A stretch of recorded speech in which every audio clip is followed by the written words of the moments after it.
नमस्कार दोस्तों, स्वागत है आपका एग्जाम प्लेनेट पे। आई होप अच्छे होंगे आप सभी। जय हिंद सभी को। ठीक है बेटा, मैंने जैसे पिछली क्लास में आपका चला था, हमारा सेल चला था पिछली क्लास में, तो सेल के स्ट्रक्चर के बारे में हमने पिछली क्लास में पढ़ा था। तो आज सेल के बारे में थोड़ा सा और जानेंगे। तो आज हम जानेंगे सेल ऑर्गेनल्स के बारे में। ठीक है बेटा, तो आपको जैसे ही पता है कि यहाँ पे हम तैयारी कर रहे हैं CDS CAPF ND एग्जाम्स की, अपकमिंग एग्जाम जो भी आपका 2026 में होगा उसके लिए पढ़ रहे हैं। तो आप जल्दी जल्दी इस क्लास को आपका ज्वाइन करें और आपका लाइक एंड शेयर जरूर करें इस क्लास को, कि हम आग और बच्चों तक भी ये क्लास हमारी जा सके। ठीक है बेटा, चलिए शुरू करते हैं। तो सेल ऑर्गेनल्स के बारे में हम जानेंगे। तो उससे पहले थोड़ा सा हम सेल के बारे में जान लेते हैं जो हमने पिछली क्लास में पढ़ा था। तो सेल के बारे में हमने पढ़ा था कि सेल आपका स्ट्रक्चर फंक्शन यूनिट होता है, क्यों बोलते हैं, क्या बोलते हैं, ये हम पढ़ चुके हैं। उसके बाद हमने डिस्कवरीज पढ़ी थी कि रॉबर्ट हुक ने क्या डिस्कवर करा, एंटोनियो वैन लीeuwenhoek ने क्या डिस्कवर करा, न्यूक्लियस की डिस्कवरी किसने करी, ये सब हम चीज़ें पढ़ चुके हैं। उसके बाद हमने ये पढ़ा था सेल थ्योरी के बारे में हमने पढ़ा था। सेल थ्योरी के बाद हमने प्लाज्मा मेम्ब्रेन के बारे में, सेल वॉल के बारे में हमने पढ़ा था। ठीक है, उसमें हमने ऑस्मोसिस, डिफ्यूजन, प्लाज्मा मेम्ब्रेन में कैसे इन एंड आउट होती हैं चीज़ें, वो चीज़ें हम यहाँ पे पढ़ चुके हैं। अब जो नेक्स्ट क्लास आपकी है, आज जो आपकी क्लास है, उसमें हम पढ़ेंगे सेल ऑर्गेनल्स के बारे में। तो जैसे हमने सेल ऑर्गेनल्स आपके पढ़े थे, अगर आप देखोगे, ठीक है, तो आप अगर सेल के बारे में देखोगे तो सेल में मैंने तुम्हें बताया था कि ये सब जो भी आपकी चीज़ें दिख रही हैं, ये सब आपके क्या हैं, सेल ऑर्गेनल्स हैं, सेल के ऑर्गन्स हैं। और ये सेल ऑर्गेनल्स मिलके सेल को फंक्शन कराने में मदद करते हैं। इन्हीं से ही सेल आपका काम करता है। किसी का काम डाइजेशन का है, किसी का काम एनर्जी बनाने का है। तो इनका किसका काम क्या है, वो चीज़ें हम यहाँ पे पढ़ेंगे। ठीक है, तो सबसे पहले हम पढ़ेंगे न्यूक्लियस के बारे में। किसके बारे में? न्यूक्लियस के बारे में। न्यूक्लियस, अब न्यूक्लियस क्या होता है? न्यूक्लियस को हम जानते हैं ब्रेन ऑफ द सेल के, brain of the cell. Nucleus को हम बोलते हैं ब्रेन ऑफ द सेल, या फिर आपका एक और नाम से इसको जाना जाता है control centre, control centre of the cell, control centre of the cell, cell का कंट्रोल सेंटर। यानी न्यूक्लियस सबसे इंपॉर्टेंट ऑर्गेनल जो आपका पूरे सेल को कंट्रोल करता है, वो होता है आपका न्यूक्लियस। सेल में जो भी आपके ऑर्गेनल्स हैं सब इसकी मदद से ही काम करते हैं। तो इसी का, इसको क्या बोलते हैं, आपका कंट्रोल सेंटर या फिर ब्रेन ऑफ द सेल बोला जाता है। ठीक है, अगर हम न्यूक्लियस की बात करें, ठीक है, तो न्यूक्लियस अगर हम बात कर रहे हैं तो डबल मेम्ब्रेन आपका बाउंड होता है, डबल मेम्ब्रेन ऑर्गेनल है। ठीक है, डबल मेम्ब्रेन ऑर्गेनल है, और इसी में ही आपको डीएनए भी मिलता है, इसी में ही आपको डीएनए मिलता है। यानी आपका अगर मैं डीएनए की बात कर रहा हूं तो डीएनए होता क्या है समझो। डीएनए क्या होता है समझो। डीएनए की जो फुल फॉर्म है, डीएनए को पूरा नाम है आपका deoxy ribo nucleic acid, deoxy ribo nucleic acid.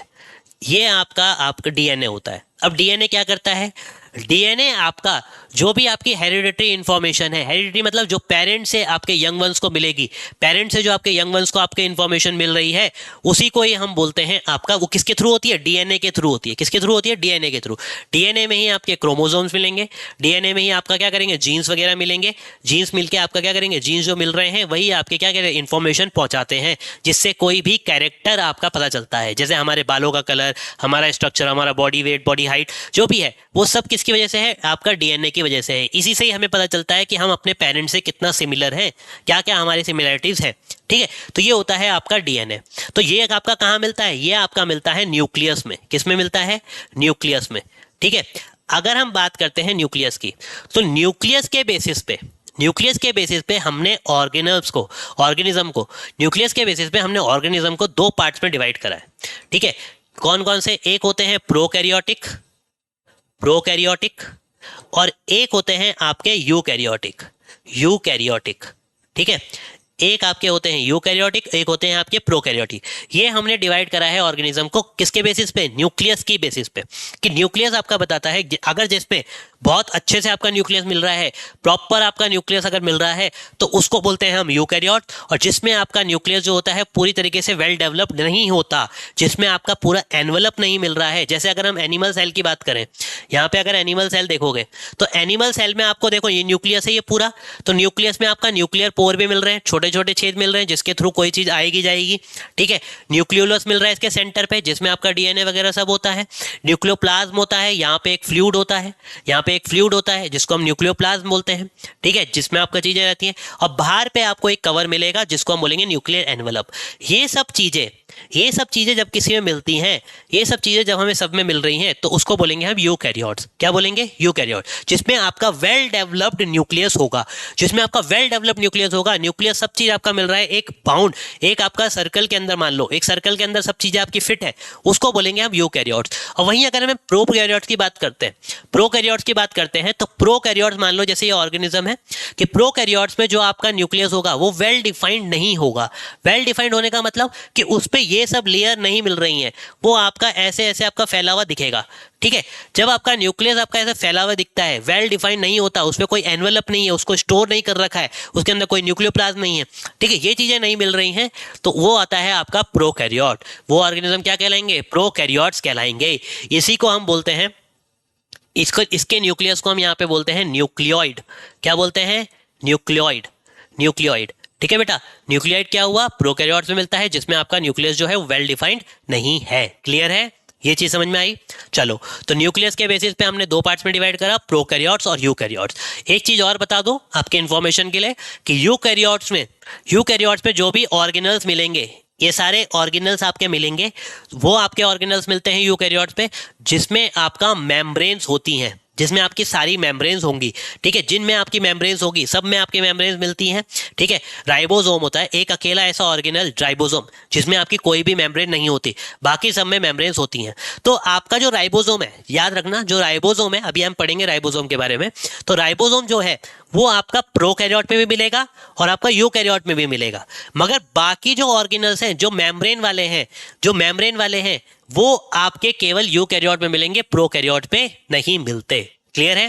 Prokaryote में मेम्ब्रेन बाउंड वाले नहीं मिलते और यूकैरियोट में मेम्ब्रेन वाले मिलते हैं। क्लियर है? ये चीजें याद रखो। तो इसके बेसिस पे हमने क्या डिवाइड करा? न्यूक्लियस को डिवाइड करा।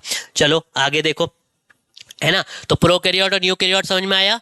प्रोकैरियोट्स को हम आपका प्रिमिटिव सेल्स होते हैं। ये क्या होते हैं? प्रिमिटिव सेल्स यानी जो ओल्ड सेल्स बोल सकते हैं हम, जो पुराने टाइम से चले हुए आ रहे हैं। जैसे अगर हम बात करें बैक्टीरिया की, बैक्टीरिया सबसे पुराना बैक्टीरिया है ना, सबसे पुराना होता है बैक्टीरिया, तो वो आपका किस में आएगा? प्रोकैरियोट्स में आएगा। यूकैरियोट क्या होगा? जिसमें ट्रू न्यूक्लियस होगा, पूरा ट्रू न्यूक्लियस मतलब जिसमें आपका वेल बाउंड आपका होगा, पूरा का पूरा एनवेलप भी मिल रहा है, न्यूक्लियोप्लाज्म भी मिल रहा है, सब चीजें मिल रही हैं, वो होता है आपका क्या? यूकैरियोट्स। क्लियर है? अब न्यूक्लियस का काम क्या है? न्यूक्लियस का काम है आपका स्टोर जेनेटिक इन्फॉर्मेशन को स्टोर करना। जैसे मैंने बताया इसमें डीएनए मिलता है, जब डीएनए मिलता है तो डीएनए में ही सारी आपके जीन्स वगैरह मिलते हैं, क्रोमोसोम्स मिलते हैं, तो यानी आपके जेनेटिक इन्फॉर्मेशन जो भी होगी, कोई भी जीन्स आपके जो है वो आपके कहाँ मिल रहे हैं? न्यूक्लियस के अंदर ही मिल रहे हैं। तो जेनेटिक इन्फॉर्मेशन को स्टोर करना, आपका सेल को कंट्रोल करना, ये सब आपका किसका काम है? न्यूक्लियस का काम होता है। ठीक है, तो ये हो गया आपका न्यूक्लियस के बारे में। अब न्यूक्लियस के अंदर हमें मिलता है न्यूक्लियोलस। न्यूक्लियस के अंदर हमें क्या मिलता है? न्यूक्लियोलस होता है। ठीक है, अब इसका काम क्या होता है? न्यूक्लियस का काम क्या होता है? न्यूक्लियस का काम होता है आरएनए बनाने का। क्या बनाने का? आरएनए। आरएनए क्या होता है? देखो, आरएनए और आरएनए भी अलग अलग होते हैं। ठीक है, आरएनए भी अलग अलग होते हैं। इसमें मिलता है आपको आरआरएनए। क्या मिलता है? आरआरएनए। आरआरएनए में क्या हुआ? आपका होता है राइबोसोमल आरएनए। क्या होता है? Ribosomal RNA. राइबोसोमल आरएनए यहाँ पे मिलेगा। ठीक है, राइबो न्यूक्लिक एसिड होता है, राइबोसोमल आरएनए यहाँ पे मिलता है। अब राइबोसोमल आरएनए क्या होता है समझो। राइबोसोम मतलब होता है आपका, राइबोसोम एक ऑर्गेनल है। राइबोसोम क्या है? एक ऑर्गेनल है जो सेल में मिलता है। इसका काम क्या होता है अभी हम आगे वैसे डिटेल में पढ़ेंगे। राइबोसोम का काम होता है प्रोटीन बनाने का। क्या बनाने का? प्रोटीन बनाने का। तो न्यूक्लियस में प्रोटीन बनाने का काम, न्यूक्लियस के अंदर प्रोटीन बनाने का काम किसका है? आरआरएनए का है। तो आरआरएनए क्या करेगा? राइबोसोमल आरएनए है यहाँ पे, ये आपका न्यूक्लियस वो प्रोटीन बनाएगा, न्यूक्लियस में प्रोटीन बनाएगा, न्यूक्लियस के अंदर आपका प्रोटीन बनाएगा और उसको आगे पहुंचाएगा, उसको आगे उसके डेवलपमेंट के लिए, डीएनए के डेवलपमेंट के लिए काम करता है। ठीक है बेटा, डीएनए को आपके आगे ग्रोथ कराने में ये चीजें आपकी मदद करती हैं आपका प्रोटीन में। ठीक है बेटा, तो ये होता है आपका न्यूक्लियोलस। क्लियर है? न्यूक्लियोलस क्लियर है? चलो आगे देखो। अब हम बात करेंगे आपका एंडोप्लाज्मिक रेटिकुलम। अगर हम डायग्राम में देखें तो देखो डायग्राम में अगर हम बात कर रहे हैं यहाँ पे, तो यहाँ पे आपको दो दिख रहे होंगे, एक दिख रहा होगा स्मूथ एंडोप्लाज्मिक रेटिकुलम, एक मिल रहा है रफ एंडोप्लाज्मिक रेटिकुलम। यहाँ पे भी आपको देखने को मिलेगा रफ एंडोप्लाज्मिक रेटिकुलम और स्मूथ एंडोप्लाज्मिक रेटिकुलम। दो तरीके के आपके एंडोप्लाज्मिक रेटिकुलम होता है, ठीक है। ये होता है, देखो ये जो स्ट्रक्चर दिख रहा है ये, ठीक है, और एक जो स्ट्रक्चर ये दिख रहा है ये, देखो। अब इसमें जो है, देखो आप इसमें जो दाने दाने दाने दाने दिख रहे हैं, आपके छोटे छोटे आपके दाने दिख रहे हैं, छोटे छोटे आपके दाने दिख रहे हैं, ठीक है। तो किस में दिख रहे हैं? रफ में दिख रहे हैं। किस में दिख रहे हैं? रफ में। स्मूथ में आपको नहीं दिख रहे हैं। यहाँ पे भी आप देखोगे तो रफ में आपको दाने दाने दिखेंगे, स्मूथ में आपको नहीं दिखेंगे। ये स्मूथ वाला पार्ट है, ये रफ वाला पार्ट है। तो देखो यहाँ पे दाने दाने दिख रहे हैं, ठीक है। अब जो दाने दाने यहाँ पे दिख रहे हैं, छोटे छोटे आपके पोर्स दिख रहे हैं, छोटे छोटे आपके पार्टिकल्स दिख रहे हैं, वो है क्या? वो है आपका राइबोसोम। वो क्या है? राइबोसोम। आपका अगर मैं बात करूं किसकी, आपका एंडोप्लाज्मिक रेटिकुलम की, यहां पे मिलते हैं आपको राइबोसोम। एंडोप्लाज्मिक रेटिकुलम में क्या मिलता है? राइबोसोम मिलता है। और कौन से वाले एंडोप्लाज्मिक रेटिकुलम में? रफ एंडोप्लाज्मिक रेटिकुलम में, ठीक है। रफ एंडोप्लाज्मिक रेटिकुलम में आपको राइबोसोम मिलते हैं। इसी राइबोसोम की वजह से वो कैसा है? रफ स्ट्रक्चर उसका है। कैसा है? रफ स्ट्रक्चर उसका है। राइबोसोम का काम वही प्रोटीन बनाने का काम होता है राइबोसोम का। तो कहाँ पे मिलते हैं? रफ एंडोप्लाज्मिक रेटिकुलम में मिलता है। तो राइबोसोम आपका यहाँ पे मिलता है, इसी की वजह से ये रफ है। स्मूथ क्यों है? ये क्वेश्चन आया था बेटा कि स्मूथ क्यों है। आपका स्मूथ इसलिए है क्योंकि उसमें राइबोसोम नहीं है, उसमें राइबोसोम आपको नहीं मिल रहे हैं, इसीलिए वो स्मूथ है। इसमें राइबोसोम आपको मिलते हैं तो इसीलिए ये रफ है। तो ये आपका क्वेश्चन आता है यहाँ पे, ठीक है। सिंपल सा क्वेश्चन है कि रफ एंडोप्लाज्मिक रेटिकुलम रफ क्यों है? क्योंकि उसमें राइबोसोम है। और स्मूथ एंडोप्लाज्मिक रेटिकुलम जो है स्मूथ क्यों है? वो आपका क्योंकि उसमें राइबोसोम नहीं है। तो ये होते हैं आपके एंडोप्लाज्मिक रेटिकुलम 2, ठीक है। क्लियर है? तो एंडोप्लाज्मिक रेटिकुलम समझ में आया। एंडोप्लाज्मिक रेटिकुलम क्या करता है? पहली बात याद रखना, ये जो होता है ये आपको प्लाज्मा मेम्ब्रेन को कनेक्ट करता है न्यूक्लियस के साथ। किसके साथ? न्यूक्लियस के साथ। प्लाज्मा मेम्ब्रेन को कनेक्ट करेगा न्यूक्लियस के साथ। ये होता है आपका एंडोप्लाज्मिक रेटिकुलम। यानी अगर मैं बोल रहा हूं तो प्लाज्मा मेम्ब्रेन को इसलिए अटैच कर रहा है, एक तो आपका सपोर्ट प्रोवाइड करा रहा है। पहली बात यह कि एंडोप्लाज्मिक रेटिकुलम क्या कर रहा है? कनेक्ट कर रहा है प्लाज्मा मेम्ब्रेन और न्यूक्लियस को। तो यानी एक सपोर्ट प्रोवाइड कराएगा, एक सपोर्ट प्रोवाइड करा दिया उसने, एक स्थिरता प्रोवाइड करा दी उसे। दूसरी चीज, कोई भी चीज आएगी तो न्यूक्लियस को भी चाहिए, न्यूक्लियस भी तो सेल का पार्ट है, उसको भी चाहिए। तो उसी के थ्रू ही कोई चीज आएगी या जाएगी, ठीक है बेटा। उसी के थ्रू ही आपका क्या होता है? कोई चीज आती है। तो यानी प्रोटीन जो भी बनेगा वो आपका कौन यूज करेगा? न्यूक्लियस यूज कर सकता है जब एंडोप्लाज्मिक रेटिकुलम से आएगा, ठीक है। तो ये चीज आपके एंडोप्लाज्मिक रेटिकुलम करता है। तो नेटवर्क मेम्ब्रेन होती है continuous with the nuclear network. बात वही है कि आपका प्लाज्मा मेम्ब्रेन को कनेक्ट कर रहा है न्यूक्लियस के साथ। तो ये होता है आपका एंडोप्लाज्मिक रेटिकुलम। क्लियर है? दो तरीके के होते हैं, rough endoplasmic reticulum, smooth endoplasmic reticulum. अब इनके फंक्शन की अगर हम बात करें, जहां से तुम्हारे क्वेश्चन आते हैं कि स्मूथ एंडोप्लाज्मिक रेटिकुलम का काम क्या है या रफ एंडोप्लाज्मिक रेटिकुलम का काम क्या है। अगर हम रफ एंडोप्लाज्मिक रेटिकुलम का काम करेंगे तो यहां पे हमें मिल रहे हैं राइबोसोम। क्या मिल रहे हैं? राइबोसोम। तो ये आपका क्या करेगा? प्रोटीन सिंथेसिस का काम कराएगा। किसका काम कराएगा? प्रोटीन सिंथेसिस का काम करेगा। यहां पे आपके प्रोटीन आपके बनेंगे, यहां पे प्रोटीन बनने का काम होता है। क्लियर है? दूसरी चीज अगर हम बात करें तो यहां पे आपका ट्रांसपोर्ट भी होगा। ट्रांसपोर्ट क्या होगा? प्रोटीन ही होगा, क्योंकि प्रोटीन जब बन रहा है और कनेक्ट कर रहा है तो कोई चीज आएगी। अगर कोई चीज आ रही है, कोई आपकी डाइजेस्टिव चीज आ रही है जो उसको खाने के लिए चाहिए न्यूक्लियस को, तो वो भी एंडोप्लाज्मिक रेटिकुलम के थ्रू ही जाएगी। तो रफ एंडोप्लाज्मिक रेटिकुलम का काम क्या है? एक तो सपोर्ट प्रोवाइड कराना, प्रोटीन सिंथेसिस करना और ट्रांसपोर्ट करना। ये काम होता है किसका? रफ एंडोप्लाज्मिक रेटिकुलम का। अगर हम स्मूथ एंडोप्लाज्मिक रेटिकुलम की बात करें, अब यहाँ पे राइबोसोम नहीं है, तो यहाँ पे आपका काम करता है लिपिड सिंथेसिस का। किसका? लिपिड सिंथेसिस का। लिपिड सिंथेसिस मतलब कि जो आपके फैट्स हैं, मैंने बताया था पिछली क्लास में, अगर आपने देखा होगा तो लिपिड्स को मैंने बोला था कि फैट की तरह ही होते हैं, ठीक है, फैट्स का ही पार्ट है, ठीक है। तो लिपिड्स आपका क्या करना? फैट का सिंथेसाइज करना, लिपिड का सिंथेसाइज करना, लिपिड्स बनाने का काम किसका है? आपका स्मूथ एंडोप्लाज्मिक रेटिकुलम का है। उसका एक मेन फंक्शन आपका क्या होता है? स्मूथ एंडोप्लाज्मिक का मेन फंक्शन क्या है? केवल फैट सिंथेसिस नहीं है उसका काम। उसका मेन काम होता है डिटॉक्सिफिकेशन करना। बॉडी में क्या करना? डिटॉक्सिफिकेशन करना। डिटॉक्सिफिकेशन का मतलब क्या हुआ? डिटॉक्सिफिकेशन का मतलब क्या हुआ कि जो भी हमारी बॉडी में हार्मफुल चीजें हैं, जो भी हमारी बॉडी में हार्मफुल चीजें हैं जो आपकी बाहर निकालने की जरूरत है हमें, वो करना, वो करने का काम किसका है? स्मूथ एंडोप्लाज्मिक रेटिकुलम का है।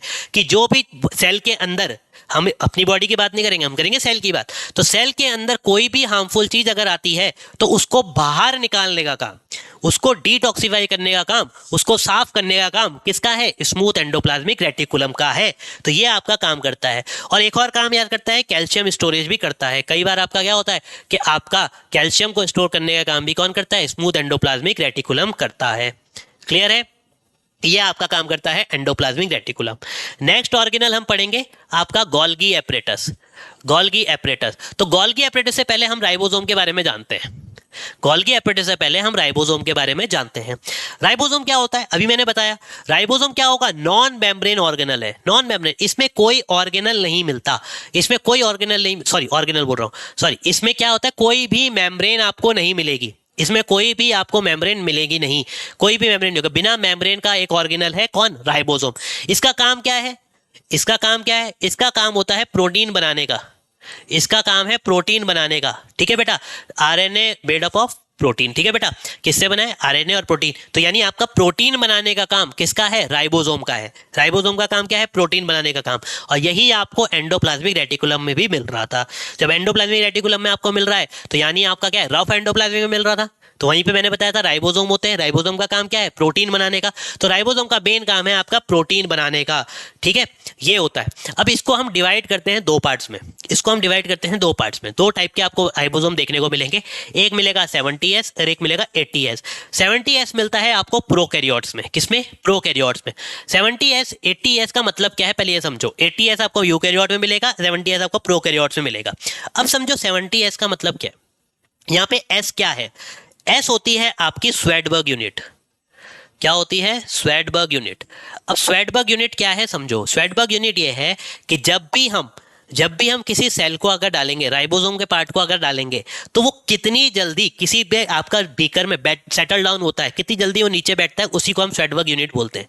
तो ये चीज आपकी स्वेडबर्ग यूनिट की डिवाइड पे, इसी के बेसिस पे, स्वेडबर्ग यूनिट के बेसिस पे ही हमने इसको डिवाइड करा है 70S और 80S में। तो 70S प्रोकैरियोट में मिलता है, 80S आपका यूकैरियोट में मिलता है। तो राइबोसोम क्या करता है? प्रोटीन सिंथेसिस का काम करेगा, प्रोटीन बनाने का काम करेगा।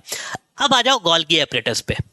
अब गोल्गी एपरेटस में क्या है? अभी तक हमने पढ़ लिया कि प्रोटीन बन चुका है, प्रोटीन बन चुका है, खाना आपका बन चुका है। अब उसको अलग अलग पार्ट्स तक पहुंचाना, अलग अलग पार्ट्स तक पहुंचाना या उसकी पैकेजिंग करना, उसकी पैकेजिंग करना किसका काम है? गोल्गी एपरेटस का होता है। ठीक है, गोल्गी एपरेटस का क्या है? काम होता है एक जगह से दूसरी जगह ले जाना, पैकेजिंग का काम करना। पैकेजिंग का काम कौन करता है? यही करता है। मॉडिफिकेशन, उसमें कोई चेंजेस हैं तो उसको भी करने का काम किसका है? गोल्गी एपरेटस का है। इसीलिए गोल्गी एपरेटस को एक नाम से जाना जाता है, traffic police. Traffic police of the cell. ठीक है, सेल की ट्रैफिक पुलिस इसको बोला जाता है, क्योंकि ये क्या करेगा? राइबोसोम ने सेल बनाया, सेल को रोकेगा, उसको पैकेज करेगा, उसमें मॉडिफिकेशन करेगा, तब जाके उसको आगे पहुंचाने का काम करेगा। ठीक है, ये होता है आपका गोल्गी एपरेटस। ठीक है बेटा, इसमें अगर हम बात कर लें, ठीक है, फंक्शन क्या है इसका? मॉडिफिकेशन करना, पैकेजिंग करना, सिक्रीशन ऑफ प्रोटीन लिपिड्स आपके सीक्रेट करता है। सबसे मेन इंपॉर्टेंट काम याद रखना कि लाइजोसोम एक ऑर्गेनल है, लाइजोसोम एक ऑर्गेनल है, उसका फॉर्मेशन, लाइजोसोम का फॉर्मेशन, लाइजोसोम को बनाने का काम भी किसका है? गोल्गी एपरेटस का है। तो गोल्गी एपरेटस लाइजोसोम भी बनाता है, ये बात याद रखना। ये इंपॉर्टेंट क्वेश्चन तुम्हारा यहां से बन जाता है।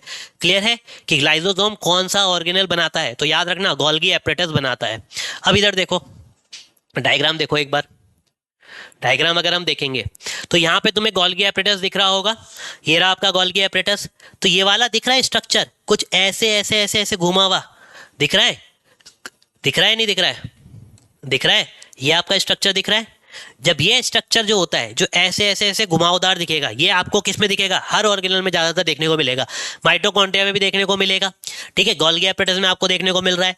आपका rough endoplasmic reticulum, endoplasmic reticulum पूरे में आपको देखने को मिल रहा है ऐसा ऐसा कुछ घुमा हुआ। तो उसको हम बोलते हैं सिस्टर्न। क्या बोलते हैं? सिस्टर्न। ठीक है, सिस्टर्न। सिस्टर्न क्या हुआ कि ये जो स्ट्रक्चर है, ये जो स्ट्रक्चर है, घुमावदार स्ट्रक्चर जो है कि लेयर्स बनी हुई है, उसको ही हम सिस्टर्न बोलते हैं। यहाँ पे समझ में आया? तो ये आपको गोल्गी एपरेटस में भी देखने को मिलेगी, ये आपको एंडोप्लाज्मिक रेटिकुलम में भी देखने को मिलेगी, ये आपको माइटोकॉन्ड्रिया में भी देखने को मिलेगी। ठीक है, तो ये होता है गोल्गी एपरेटस। अब गोल्गी एपरेटस आप देख रहे हो कि एंडोप्लाज्मिक रेटिकुलम के पास है, ठीक है। आपका यहाँ पे भी अगर देखोगे तो यहाँ पे भी आपका गोल्गी एपरेटस क्या है, न्यूक्लियस के पास या रफ एंडोप्लाज्मिक रेटिकुलम के पास है। तो ये क्या करता है, जैसे ही इसने राइबोसोम बनाया, प्रोटीन बनाया, उसको आगे ट्रांसफर करने का काम भी आपका कौन कर रहा है, गोल्गी एपरेटस कर रहा है। क्लियर है? तो ये होता है आपका किसके बारे में, गोल्गी एपरेटस के बारे में। क्लियर है? तो ये हम समझे, गोल्गी एपरेटस हमने पढ़ा क्या क्या काम करता है। चलो आगे देखो, राइबोसोम हमारा हो गया। अब बात करेंगे हम माइटोकॉन्ड्रिया की, ठीक है, माइटोकॉन्ड्रिया की। चलो, तो माइटोकॉन्ड्रिया क्या होता है? माइटोकॉन्ड्रिया को एक नाम से हम जानते हैं, बचपन से सुनते आ रहे हैं, powerhouse of the cell. Powerhouse of the cell, cell का पावर हाउस, सेल का पावर हाउस। पावर हाउस का काम क्या है, एनर्जी बनाना। पावर हाउस का काम क्या है, एनर्जी बनाना। तो सेल के अंदर जो एनर्जी बनती है, सेल के अंदर जो एनर्जी बनती है वो कौन बनाता है, माइटोकॉन्ड्रिया ही बनाता है। ठीक है, माइटोकॉन्ड्रिया क्या करता है, माइटोकॉन्ड्रिया एक प्रोसेस करता है। माइटोकॉन्ड्रिया में एक प्रोसेस होती है जिसको हम बोलते हैं रेस्पिरेशन। क्या बोलते हैं, रेस्पिरेशन। माइटोकॉन्ड्रिया में आपका रेस्पिरेशन चलेगी, रेस्पिरेशन चलेगी। रेस्पिरेशन होता है ग्लूकोज का टूटना, जो भी खाना आया उसका टूटना, उसके टूटने से ही आपकी एनर्जी बनेगी। तो ये सब किस में चलता है, माइटोकॉन्ड्रिया में चलता है। तो रेस्पिरेशन प्रोसेस आपका माइटोकॉन्ड्रिया करता है और आपका एनर्जी बनाने में मदद करता है। ये कैसा होता है, डबल मेम्ब्रेन ऑर्गेनल होता है, इसमें डबल मेम्ब्रेन मिलेगी। और एक बात और, माइटोकॉन्ड्रिया के पास खुद का अपना डीएनए होता है। माइटोकॉन्ड्रिया के पास क्या होता है, खुद का अपना एक डीएनए होगा। माइटोकॉन्ड्रिया के पास क्या होगा, खुद का अपना एक डीएनए होगा। ठीक है, और ये जो डीएनए होता है, ये जो डीएनए होता है इसको मिलता है मदर से। किससे मिलता है, मदर से। ठीक है बेटा, मदर से इसको डीएनए मिलेगा।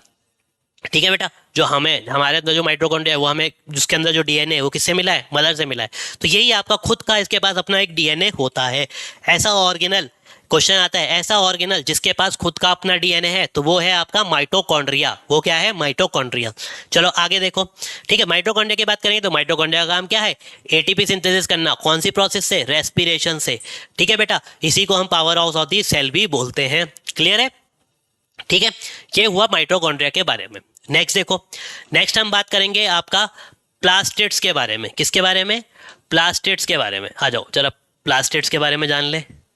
प्लास्टिड्स क्या होते हैं, इधर देखो। प्लास्टिड्स पहले तो आपका याद रखना केवल प्लांट सेल में मिलेंगे। किस में मिलेंगे, प्लांट सेल में मिलेंगे। प्लास्टिड्स केवल किस में मिलेंगे, प्लांट सेल में मिलेंगे। प्लास्टिड्स का काम क्या होता है, सिंपल से एक काम समझेंगे पहले हम, कि प्लास्टिड्स का काम है कलर देने का।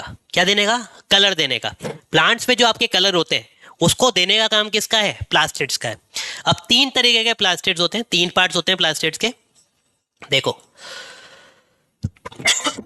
तीन पार्ट्स होते हैं, समझो। पहला पहला पहला होता है आपका क्लोरोप्लास्ट। क्या होता है, क्लोरोप्लास्ट। ठीक है, पहला हुआ क्लोरोप्लास्ट। सेकंड हुआ क्रोमोप्लास्ट। क्रोमोप्लास्ट। ठीक है, पहला हुआ क्लोरोप्लास्ट, दूसरा हुआ क्रोमोप्लास्ट, तीसरा क्या हुआ, तीसरा हुआ ल्यूकोप्लास्ट। ल्यूकोप्लास्ट। अब इधर समझना इनके काम, इनके काम समझना। ठीक है, क्लोरोप्लास्ट क्या हुआ, क्लोरोप्लास्ट वो हुआ कि प्लांट में उस पार्ट पे मिलेगा जहां पे आपकी फोटोसिंथेसिस प्रोसेस चलती है। फोटोसिंथेसिस मतलब कि जब आपका प्लांट अपना जो खाना बनाता है, प्लांट जो अपना खाना खुद बनाता है, उस प्रोसेस को हम क्या बोलते हैं, फोटोसिंथेसिस प्रोसेस से बनाता है। किस प्रोसेस से बनाता है, फोटोसिंथेसिस। फोटोसिंथेसिस में क्या होता है, कार्बन डाइऑक्साइड और वाटर उसको मिलेगा सेल के पास, यानी आपका लीव्स में होती है फोटोसिंथेसिस। तो वहां पे आपका क्या जाएगा, कार्बन डाइऑक्साइड और वाटर रहेगा, और वो सनलाइट और आपका क्लोरोफिल की मदद से, किसकी मदद से, सनलाइट और क्लोरोफिल की मदद से ग्लूकोज बनाएगा और अपने लिए ऑक्सीजन रिलीज करेगा। ये होती है आपकी फोटोसिंथेसिस प्रोसेस। अब फोटोसिंथेसिस प्रोसेस चलती है कहाँ पे, क्लोरोप्लास्ट वाले पार्ट में। तो ये आपको मिल कहाँ रहा होगा, लीव्स में मिल रहा होगा, लीव्स में मिल रहा होगा, और आपका स्टेम में भी मिल रहा होगा। ठीक है, जहां पे आपका ग्रीन कलर होता है, जहां पे आपका ग्रीन कलर होगा वहां पे आपका क्लोरोप्लास्ट मिलेगा। और जरूरी नहीं है कहीं पे ग्रीन कलर हो, कहीं पे अगर रेड ब्राउन भी होगा ना, वहां पे भी आपको क्लोरोप्लास्ट मिल सकता है उसके नीचे। अब क्लोरोप्लास्ट में क्या होता है, क्लोरोप्लास्ट में एक पिगमेंट होते हैं, ग्रीन पिगमेंट होते हैं जो लीव्स को ग्रीन कलर देते हैं और जो आपका खाना बनाने में भी मदद करते हैं, उसको बोलते हैं हम क्लोरोफिल। क्या बोलते हैं, क्लोरोफिल। तो आपका क्लोरोप्लास्ट में मिलता है क्लोरोफिल, और इसी की मदद से आपका क्या चलता है, खाना बनता है। ये हो गया आपका क्या, एक तरीके का आपका प्लास्टिड, ठीक है। सेकंड हो गया, अब देखो लीव्स स्टेम को आपका कलर मिल गया। अब बात करेंगे हम क्रोमोप्लास्ट की। क्रोमोप्लास्ट क्या करता है? क्रोमोप्लास्ट कलर देता है फ्लावर्स को और फ्रूट्स को। किसको कलर देगा? फ्लावर्स को और आपका फ्रूट्स को। फ्लावर और फ्रूट्स को कलर देने का काम, फ्लावर्स और फ्रूट्स को कलर देने का काम किसका है? क्रोमोप्लास्ट का है। किसका है? क्रोमोप्लास्ट का। इसमें भी कुछ आपके पिगमेंट मिलते हैं, इसमें कुछ पिगमेंट मिलते हैं, जैसे आपका कैरोटीन, जिसमें आपका कैरोटीन, याद रखना एक पिगमेंट आपको बता दूं, कैरोटीन। इसकी वजह से ही आपका कलर आता है फ्रूट्स और आपका फ्लावर्स में। किसी फ्रूट्स में अलग अलग कलर जो होते हैं वो इसी की वजह से आते हैं। अब देखोगे तो ज्यादातर पार्ट्स को कलर मिल चुका है, तो फिर इसका काम क्या है? ल्यूकोप्लास्ट का काम क्या है? ल्यूकोप्लास्ट का काम है केवल एक काम है, फूड का स्टोर करना। फूड को क्या करना? स्टोर करना। फूड की स्टोरेज का काम, फूड जो आपका प्लांट ने बनाया है ना, उसको स्टोर करना किसका काम है? ल्यूकोप्लास्ट का है। तो ये आपका काम होता है प्लास्टिड्स में। समझ में आया प्लास्टिड? आगे देखो, ठीक है। अब प्लास्टिड की हम बात करेंगे, तो प्लास्टिड क्या है? क्लोरोप्लास्ट होता है जो आपका फोटोसिंथेसिस प्रोसेस करती है। क्रोमोप्लास्ट में आपका पिगमेंट मिलते हैं जो फ्रूट्स और फ्लावर्स को कलर देते हैं। ल्यूकोप्लास्ट का काम क्या है? स्टोरेज करना। किसका? एमिलोप्लास्ट, एलियोप्लास्ट और प्रोटीनोप्लास्ट, ठीक है। फैट को, कार्बोहाइड्रेट को और प्रोटीन को स्टोर करने का काम, यानी फूड को स्टोर करने का काम किसका है? ल्यूकोप्लास्ट का है। तो ये आपके काम चलते हैं किसमें? प्लास्टिड में, ठीक है। अब एक चीज याद रखना, क्वेश्चन क्या आता है कि प्लास्टिड्स के पास अपना खुद का डीएनए होता है। प्लास्टिड्स के पास अपना खुद का डीएनए होता है। प्लास्टिड्स के पास क्या होता है? अपना खुद का डीएनए होता है। तो कौन कौन से ऑर्गेनल हो गए जिसके पास अपना डीएनए? माइटोकॉन्ड्रिया और प्लास्टिड। अब प्लास्टिड में भी क्लोरोप्लास्ट, प्लास्टिड में भी कौन सा? क्लोरोप्लास्ट, जिसके पास अपना क्या होता है? खुद का डीएनए होता है। तो ये चीजें याद रखना कि प्लांट में आपका प्लास्टिड्स और आपका माइटोकॉन्ड्रिया के पास अपना खुद का डीएनए होता है, और उसमें भी अगर क्लोरोप्लास्ट है तो क्लोरोप्लास्ट के पास होता है अपना डीएनए, ठीक है। समझ में आया? तो ये हो गया प्लास्टिड्स के बारे में। नेक्स्ट देखेंगे हम, हम बात करेंगे लाइसोसोम। इसको हम अलग अलग नाम से जानते हैं। इसको हम सुसाइडल बैग, ठीक है, या फिर आपका डाइजेस्टिव बैग भी बोलते हैं। क्या बोलते हैं? डाइजेस्टिव बैग भी बोलते हैं। सुसाइडल बैग या फिर डाइजेस्टिव बैग भी बोलते हैं। अब डाइजेस्टिव बैग क्यों बोलते हैं? कि कोई भी अगर फॉरेन पार्टिकल आता है, कोई भी खाने के साथ कोई भी फॉरेन पार्टिकल आता है, यानी बाहर से कोई भी चीज आ रही है, उसको डाइजेस्ट करने का काम, उसको पचाने का काम कौन करता है? यही करता है, लाइसोसोम करता है। बना कौन रहा था? Golgi apparatus. याद रखो, कनेक्ट करो, ठीक है। तो लाइसोसोम क्या कर रहा था? लाइसोसोम आपको गोल्गी एपरेटस आपका बना रहा था, और आपका क्या करता है? खाने को, यानी फूड को डाइजेस्ट करने का काम, या बाहर से कोई चीज आई उसको डाइजेस्ट करने का काम आपका कौन करता है? आपका लाइसोसोम करता है। अब इसको सुसाइडल बैग क्यों बोलते हैं? डाइजेस्टिव बैग समझ में आया, सुसाइडल बैग क्यों बोलते हैं? सुसाइडल बैग हम इसलिए बोलते हैं कि जैसे देखो कोई चीज आई, कोई मान लो जर्म्स आ गए, कोई वायरस आ गया, कोई बैक्टीरिया आ गया हमारी बॉडी में, सेल के अंदर आ गया, सेल के अंदर की बात करेंगे, सेल के अंदर आ गया। अब सेल क्या कर पा रहा? उसको लाइसोसोम डाइजेस्ट करेगा, कोशिश करेगा डाइजेस्ट कर लो। अब वो डाइजेस्ट हो नहीं पा रहा, तो लाइसोसोम क्या करेगा? लाइसोसोम उसको डाइजेस्ट करने की कोशिश करेगा, अपने अंदर रखेगा, और कुछ देर बाद क्या हो जाएगा? कुछ आपका डाइजेस्ट नहीं कर पाता तो वो क्या हो जाता है? फट जाता है। लाइसोसोम क्या हो जाता है? फट जाता है। तो लाइसोसोम जब फटता है तो सेल भी आपका क्या कर देता है? साथ में सुसाइड हो जाती है। लाइसोसोम फट गया तो सेल भी आपका क्या हो गया? सुसाइड हो गया। तो सुसाइड कर लिया उसने, अपने आप करा। या फिर एक केस ये भी हो जाता है कि कई बार जब सेल मैच्योर हो जाता है, क्या हो जाता है? मैच्योर हो जाता है, बहुत बड़ा हो जाता है, तो लाइसोसोम अपने आप ही फट जाता है। जब लाइसोसोम अपने आप ही फट गया तो उसको क्या बोला? अपने आप ही मर गया ना, अपने आप ही उसने अपनी मृत्यु कर दी, अपने आप ही मर गया। तो उसी को हम क्या बोलते हैं? सुसाइडल बैग बोलते हैं। सुसाइड कर लिया उसने, मर गया, वो कूद गया अपने आप, ठीक है। तो इसी को हम बोलते हैं सुसाइडल बैग। तो लाइसोसोम को दो नाम से जाना जाएगा, सुसाइडल बैग और आपका डाइजेस्टिव बैग, ठीक है। तो इसका काम क्या है? इसका आपका डाइजेशन का काम है। ऑटोफैगी डिफेंस करने का काम है। सुसाइडल बैग डिफेंस, वही जर्म्स आएंगे तो उससे आपका डिफेंस करने का काम, उसको पचाने का काम, उसको फटने का काम, मर जाने का काम कौन करेगा? फिर लाइसोसोम ही करेगा। क्लियर है? ये हमने पढ़ा। अच्छा, इससे पहले हमने क्लोरोप्लास्ट पढ़ा था। क्लोरोप्लास्ट का नाम होता है, याद रखना, किचन ऑफ द सेल भी बोला जाता है इसको किचन ऑफ द सेल भी बोला जाता है। क्लोरोप्लास्ट को किचन ऑफ द सेल भी बोला जाता है, क्योंकि खाना यहीं बन रहा है ना। हमारे घरों में खाना कहाँ बनता है? किचन में बनता है। हमारे घरों में खाना क्या होता है? किचन में बनता है। अब जब किचन में आपका खाना बन रहा है तो उसी को आपका क्या बोला जा रहा है? किचन ऑफ द सेल बोला जा रहा है, क्लोरोप्लास्ट को, ठीक है। लास्ट हम पढ़ेंगे आपका वैक्यूल्स के बारे में। वैक्यूल्स। ठीक है, वैक्यूल्स क्या होते हैं समझो। सॉरी, चलो वैक्यूल्स के बारे में पढ़ेंगे। वैक्यूल्स क्या होते हैं? वैक्यूल्स क्या होते हैं? वैक्यूल का काम होता है, देखो पहली बात तो वैक्यूल दोनों में मिलेगा। कई बोलते हैं कि आपका वैक्यूल जो होता है वो एनिमल में नहीं मिलता, पहली बात तो गलत। वैक्यूल जो होगा वो एनिमल में भी मिलेगा, प्लांट में भी मिलेगा। मगर एनिमल और प्लांट में क्या फर्क होता है कि एनिमल में जो वैक्यूल होता है उसका साइज बहुत छोटा होता है, मगर प्लांट में जो वैक्यूल का साइज होगा वो बहुत बड़ा होगा।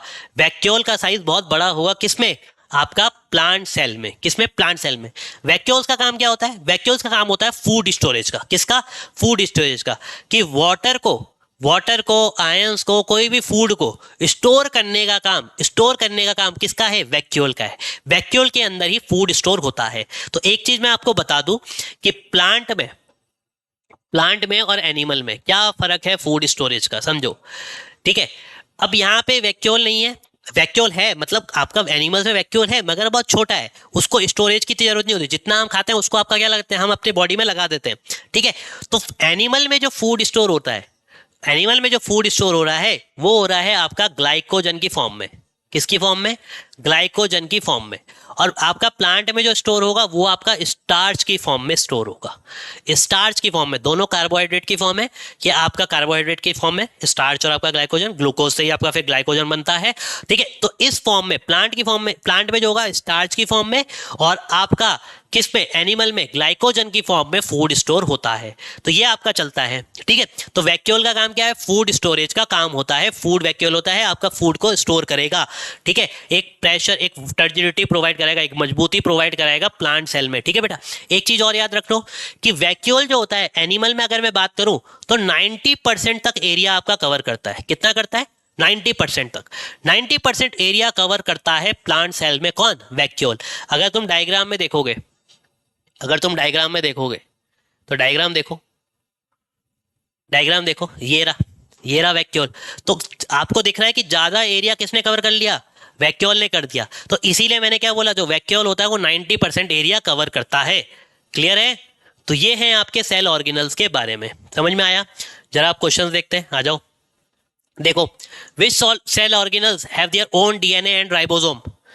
ठीक है, जिसके पास अपना खुद का डीएनए और राइबोसोम है। राइबोसोम सब में मिलता है, तो राइबोसोम और डीएनए किसके पास है? अपना किसके पास? एक तो माइटोकॉन्ड्रिया के पास है, माइटोकॉन्ड्रिया यहीं पे ही है, और दूसरा किसके पास है? प्लास्टेड्स के पास है। तो माइटोकॉन्ड्रिया और प्लास्टेड्स ऐसे सेल ऑर्गेनल्स जिसके पास अपना खुद का डीएनए और आपका राइबोसोम होता है। चलो आगे देखो, देखो वही चीज कि आपका माइटोकॉन्ड्रिया और डीएनए। यहाँ पे देखो सेम क्वेश्चन रिपीट हो गया दोबारा से, मगर अलग तरीके से पूछ दिया तुमसे। बस देखो, which one of the following cell organelle contain DNA. इनमें से कौन सा है? एंडोप्लाज्मिक पे नहीं होता, लाइसोसोम में नहीं होता, गोल्गी एपिडेस पे नहीं होता, बचा क्या? माइटोकॉन्ड्रिया। तो माइटोकॉन्ड्रिया पे खुद का अपना डीएनए होता है। ठीक है, नेक्स्ट देखेंगे। अच्छा, which of the living cell contain आप प्रोटोप्लाज्म। अच्छा एक चीज समझो, यहाँ पे क्वेश्चन आपका आया प्रोटोप्लाज्म। इसी क्वेश्चन को हम सॉल्व करते हैं, आगे देखो। ठीक है, प्रोटोप्लाज्म की बात करते हैं पहले। ठीक है, प्रोटोप्लाज्म क्या होता है समझो। प्रोटोप्लाज्म क्या होता है समझो। प्रोटोप्लाज्म क्या है? प्रोटोप्लाज्म है कि जिसमें जिसमें आपका क्या क्या चीजें होंगी। प्रोटोप्लाज्म बनता है आपका cytoplasm plus nucleus plus cell organelles. ये सब चीजें मिलके आपका क्या बनाती हैं? प्रोटोप्लाज्म बनाती हैं। सब चीजें मिलके क्या होती हैं? प्रोटोप्लाज्म बनाती है। साइटोप्लाज्म भी हो, जिस सेल में आपका क्या हो? प्रोटोप्लाज्म भी हो, न्यूक्लियस भी हो, सेल ऑर्गेनल्स भी हो। जिस पार्ट में आपका क्या हो? प्रोटोप्लाज्म भी हो, सेल भी हो, न्यूक्लियस भी हो, उसको बोलते हैं प्रोटोप्लाज्म। अच्छा, इसकी डिस्कवरी किसने करी थी? इसकी डिस्कवरी करी थी आपके परकिंजी ने डिस्कवरी करी थी आपकी प्रोटोप्लाज्म की। तो याद रखना, साइटोप्लाज्म क्या होता है? साइटोप्लाज्म एक फ्लूइड होता है जिसमें सारे सेल ऑर्गेनल्स आपके रहते हैं।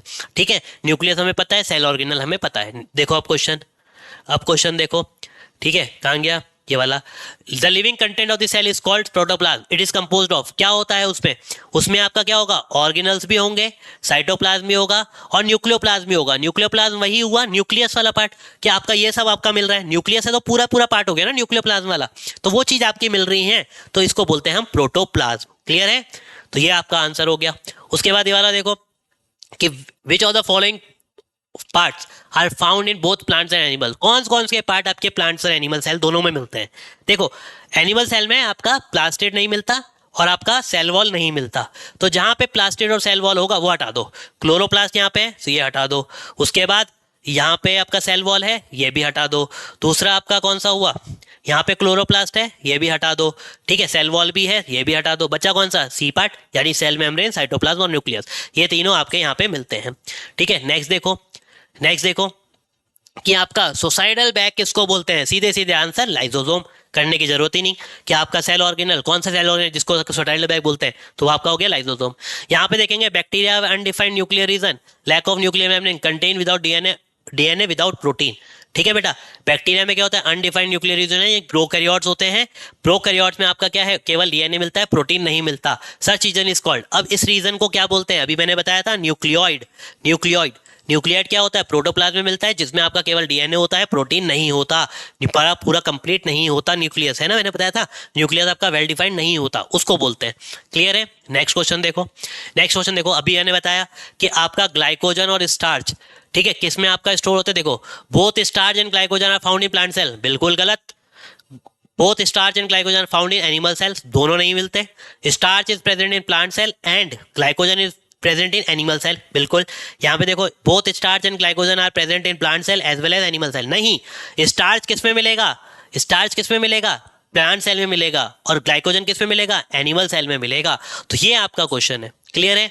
फिर आपका डायग्राम से एक क्वेश्चन आ जाता है, ऐसे क्वेश्चन तुम्हारे आते हैं, डायग्राम बना हुआ है, अब बताओ इसमें कौन कौन सा पार्ट है। ठीक है, पहले बात तो पहचानने की कोशिश करना कि यहाँ पे दो लेयर बनी हुई हैं, तो एक सेल वॉल होगी और एक आपका क्या होगी, प्लाज्मा मेम्ब्रेन होगी। ठीक है, तो पहली वाली जो बाहर है वो सेल वॉल हो गई, ये प्लाज्मा मेम्ब्रेन हो गई। ठीक है, तो ये यानी आपका कौन सा सेल है, प्लांट सेल है। कौन सा सेल है, प्लांट सेल। तो प्लांट सेल में आपका ये हो गया। अब ऐसा स्ट्रक्चर देख रहे हो, प्लाज्मा मेम्ब्रेन से जुड़ा हुआ है, और कहाँ तक जुड़ा हुआ है, न्यूक्लियस तक जुड़ा हुआ है। तो ये प्लाज्मा मेम्ब्रेन से न्यूक्लियस जुड़ा है, तो ये हो गया आपका एंडोप्लाज्मिक रेटिकुलम, थर्ड वाला एंडोप्लाज्मिक रेटिकुलम। फोर्थ वाला मेन सेंटर पे है, तो ये हो गया न्यूक्लियस, ये हो गया न्यूक्लियस। और आपको सेल अगर पहचानना है तो उसमें दिख रहा है कि ये आपका बड़ा सा रीजन है, सबसे ज्यादा बड़ा रीजन वैक्यूल का होता है, और आपका किसमें 90% एरिया कवर करता है, किस पे, प्लांट सेल में, तो ये आपका प्लांट सेल है। अब देखो कौन कौन से पार्ट है, पहला पार्ट आपका सेल वॉल, पहला सेल वॉल किसमें है, ये रहा सेल वॉल, तो सी और डी और बी में से कोई होगा। सेकंड प्लाज्मा मेम्ब्रेन, इसमें भी है, ठीक है, बिल्कुल cell membrane, plasma membrane. Third आपका endoplasmic reticulum, third is endoplasmic reticulum, ये वाला तो नहीं है, थर्ड में एंडोप्लाज्मिक रेटिकुलम नहीं है, हटाओ इसको। ठीक है ना, ये भी हट गया, बचा इन दोनों में से। फोर्थ आपका कौन सा है, न्यूक्लियस है, फोर्थ आपका न्यूक्लियस इसमें है, इसमें तो वैक्यूल है, ये हटाओ, तो बचा कौन सा, सी ऑप्शन। तो ये आपके क्वेश्चंस आपके ऐसे देखने को मिलते हैं। समझ में आया, करने का तरीका आप समझे कि करने का तरीका कैसे, जब आपको नॉलेज होगी थोड़ी सी तभी आप क्वेश्चन कर पाओगे, अटेम्प्ट कर पाओगे। ठीक है, तो इसके लिए आपको क्या करना है, यहाँ पे क्लास देखते रहो, रेगुलर क्लासेस आपकी चलेंगी। ठीक है, रेगुलर आपकी होती रहेंगी क्लासें, आपका पीडीएफ आपको यहाँ पे मिल जाएगा। उसके बाद अगर आपको पसंद आई क्लास, आई होप आपको पसंद आई होगी, मेरे को लगता है आपको आई होगी, अगर आई होगी तो बेटा क्लास को लाइक एंड शेयर जरूर कर देना। ठीक है, लाइक और शेयर भी कर देना ताकि और बच्चों तक भी ये क्लास पहुंच जाए।